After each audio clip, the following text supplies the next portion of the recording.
Hello mga guys, is Genevieve Tabili Norman.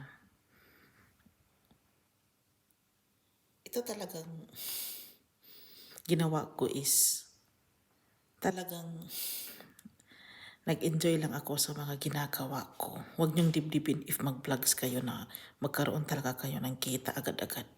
That's not happen in my own experience, guys. Ano lang, just enjoying your being vloggings. Dahil ako, marami na talaga din akong ginawa for being a vlogger. By inspired by other. Kung ano-ano na lang talaga mga nasabi ko. Ito yung, si parang talaga yung palaging andyan. In fairness, hindi na siya tumaba. Yung TV, for exercising guys, para umislim. Hindi naman ako mataba kahit papaano. Yan. Hindi pa ito natapos lahat-lahat guys. Almost, mayroon pa siyang idagdag dyan. Kahit ito, kahit dito. Gym ito guys. Ang masasabi ko lang is nagandahan ako sa mga view na ipinakita ko sa inyo.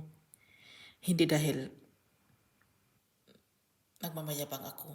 Proud lang kasi akong tingnan yung mga narating namin sa buhay.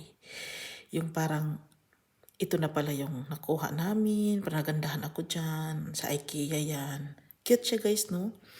Cute yung pagkakabinit niya.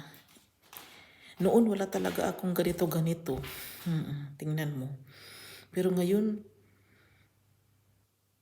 nagandahan talaga ako. Totoo talaga yung sabi ni God. Makapangyarihan talaga ang Panginoon, guys.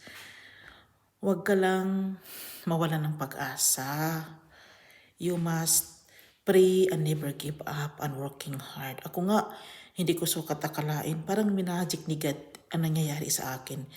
Itong bang mga nasabi ko sa globe, itong naipakita ko sa inyo, it's a blessings. Talaga kasi siya eh. From heaven above. Parang sumalta na lang siya ng hindi mo namalayan. Andyan na pala. May tao talaga siyang gagamitin para dyan. Naniniwala talaga ako sa kasabihan. God is good all the time. Hindi kasabihan, parang si God talaga kasi nagkontrol sa buhay natin guys eh. Sigat talaga yun. Depende na lang yun kung nasiyahan siya sa atin or hindi siya nasiyahan. Siya talaga. Gym ito guys. Gusto ko lang i-share sa inyo.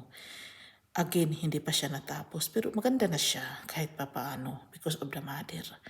Always kontrabida. Guys, dito na lang ako. Maraming salamat. Bye.